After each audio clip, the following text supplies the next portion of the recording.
Oh, hello. It's day 3 of Podmas, which means it's December. I don't know why I had to think about that. Anyway, how are you? Have you all got your Christmas trees? I am getting it today, but then I realised that I actually don't really have any decorations because I think this is probably the first time in about, I don't know, 7 years that I've had a Christmas tree, which is absolutely ridiculous. And I live a fairly minimal style, so I didn't really like buying stuff. And I think any decorations that I've ever had previously, I probably gave to charity. So yeah, hit me up with any kind of DIY tips.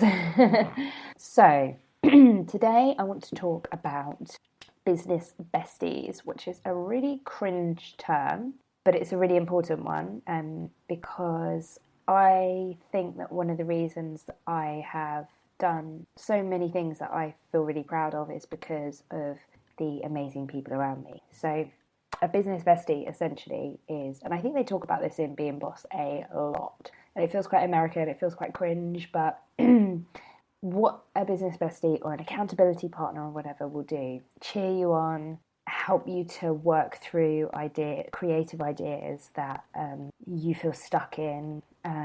They'll just be a sounding board. They'll give you confidence, and they might even give you a bit of tough love too. You don't have to just have one. I have a few different business besties, a couple in particular. So I'm going to tell you about them because they're awesome. One of them is Sam Sparrow. She is just the most awesome human being. She's such a cheerleader. She's so practical. She's really just kind, really kind. Massive cheerleader and supporter of women. And if it wasn't for her, I wouldn't have got the podcast off the ground. Because not only did she help me kind of with practical stuff, she basically did the last bit for me when it just didn't work. She just went in to my podcast host and just fixed it. And whenever I'm feeling a bit like, I don't want to share this, and I've had weeks where I was like, I just want to give up this podcast, she's there to say, don't be a div, just stop it. It's brilliant. You're brilliant. Carry on. And another business bestie is my friend Elle Croft, who you might know from, she was on the podcast as well as Sam, but she's written a book called The Guilty Wife, which is out soon, and you can pre-order it right now. I'll put the link in the show notes. She's also got a blog, and we met through blogging, and we recently went to Japan together. If you saw that on the Instagram or my blog, you would have seen Elle. She is just the most awesome human being. She's like super, same as Sam, like an amazing cheerleader, a huge support, and a real source of inspiration. Whenever I'm with her, I come up with like about 25 creative ideas and projects that I could do. It's incredible. And she's also there to give me a bit of tough love about blogging. You know, we both have quite similar opinions on what you should or shouldn't be doing in blogging, in terms of we think you should be doing whatever you want and you shouldn't be doing anything you don't want.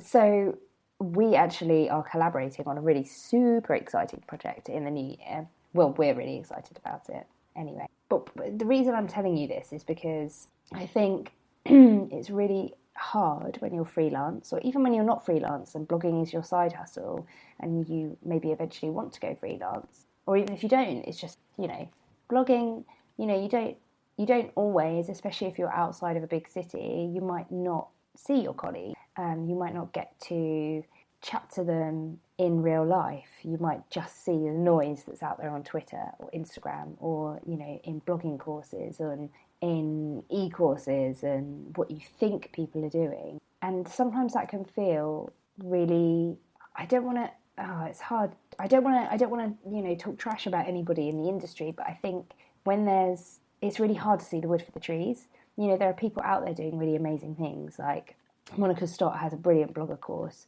and she's super honest, and it's genuinely a really good blogging course. I wouldn't recommend it if I didn't think it was. And Jane Carrington is just incredible. She's one of the most transparent, kind and insightful people. Sarah Tasker is another one that's incredible. Actually, when I was chatting to Charlie a couple of days ago, Charlie Swift, she said, we should play basically what she said bingo of how many times people like Sarah Tasker, Jen Carrington, or Monica Stock come up, because we talk about them a lot. But there's a reason for that, and that's because they are awesome human beings, and I feel like, you know, they don't put noise out there into the world. They put important things of value. But there's also a side of things where there's a lot of smoke and mirrors. And I think there's a bit of a theme of talking about, you know, people who've bought followers and, you know, because of Social Blade. And if you don't know what Social Blade is, just Google it. You can see when people are doing the whole follow to get more followers. You can see that. Like, you can type in their username and see exactly what they're doing. But, and it's not that I think that's a bad thing. I think that's great, especially for PRs and, you know, brands to see who they're working with. But I think that there's a bit of shaming going on. And again, you know, it's still smoke and mirrors, and it's still a case of these people have bought, you know, if you've bought your followers, you've still got to a number, an arbitrary number, which has got you to where you are. There's no kind of takebacks. But if you're a new blogger, and you're hustling away, doing all the things that, you know, X, Y, and Z have told you to do to get to success, blogging success, whatever that looks like, it can be really disheartening when, you know, you're doing all the right things. You've optimized every single post for search engines. You're, you know, promoting things on social media exactly the way that everyone says you should, and you're still not getting that traffic. It's still plateauing, or you're still only seeing 1,000 people a month coming to your website, which, FYI, is a lot of people. Sometimes you need a blogging bestie to just be honest with and talk about your fears and, you know, the things that you are frightened to say to other people, and get transparent. The doorbell's just gone, so I'm going to have to go. I'll come back to you. Hello again. So I got interrupted by the doorbell going, but anyway, I'm back. And we are still talking about blogging besties, or accountability partners, and why I think it's really important that we all have one, basically. I guess I've talked a little bit around why I have one, and how it really helps me stay productive and stay confident, and stop me from going completely insane when I'm working by myself all the time.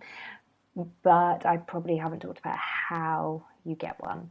I think it's a really organic thing, isn't it? There'll be someone in your life who, you know, either does the same thing as you, or understands what you do, who you naturally always turn to when you have a work problem. That person probably will become your blogging bestie if you just speak to them about it more.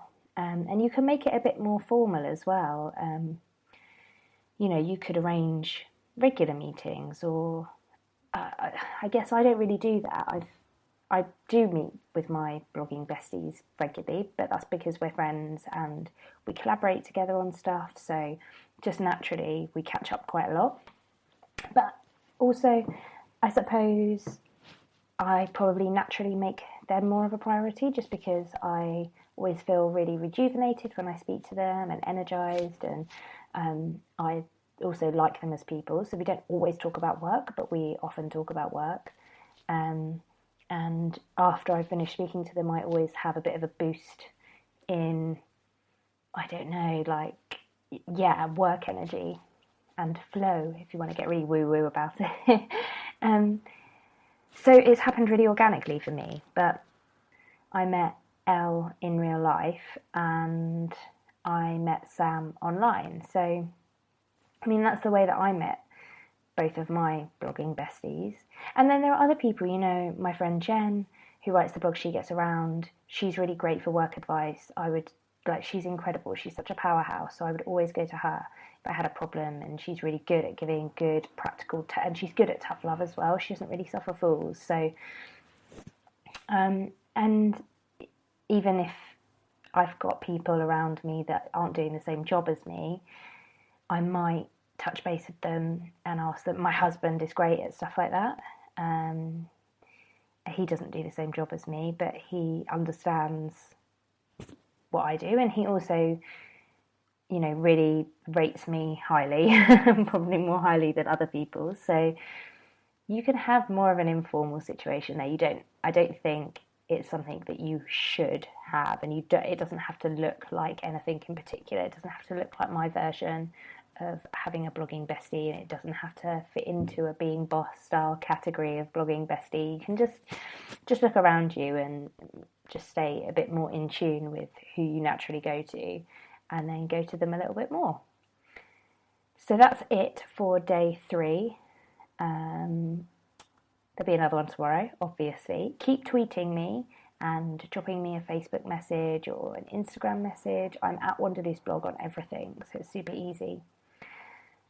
Rate and review if you have something nice to say. 5-star would be amazing. If you don't want to leave a 5-star, then just don't leave one. And subscribe. Yes, subscribe. It's always great to have more subscribers. Okay, have a great day, and I will speak to you tomorrow.